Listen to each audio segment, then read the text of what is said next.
जब घर का बेटा लाद कर सामान दूसरे देश कमाने जाता है तो सारे परिवार का सर गर्व से ऊंचा हो जाता है। लेकिन गाड़ी में बैठने से ठीक पहले जब वो पूरे परिवार की ओर नजरें दौड़ाता है तो इतनी सारी आंखें एक साथ नम देखकर उसका दिल भर आता है। पिता कुछ बीमार रहते हैं, मालूम है उसे, पर वो अपनी जरूरतों के सामने इन जिम्मेदारियों को बेबस पाता है।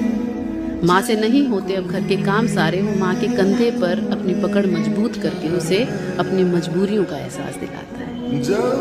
जैसे ही गाड़ी बढ़ती है नुक्कड़ से कुछ आगे, एक सन्नाटा सा दिलों में पसर जाता है और मैं फिर आऊंगा कहकर वो हवा में हाथ हिलाता है। लेकिन ठीक उस वक्त उसकी आंखों से एक आंसू गिरकर उसके होठों पर दम तोड़ जाता है। और कौन कहता है कि केवल बेटियां होती हैं? बेटों को भी एक ही दहलीज से नम आंखों के साथ न जाने कितनी बार विदा किया जाता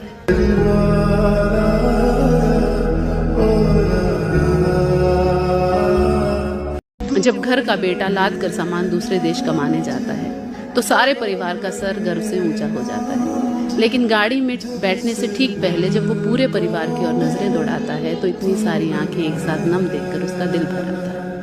पिता कुछ बीमार रहते हैं, मालूम है उसे, पर वो अपनी जरूरतों के सामने इन जिम्मेदारियों को बेबस पाता है। माँ से नहीं होते अब घर के काम सारे, वो माँ के कंधे पर अपनी पकड़ मजबूत करके उसे अपनी मजबूरियों का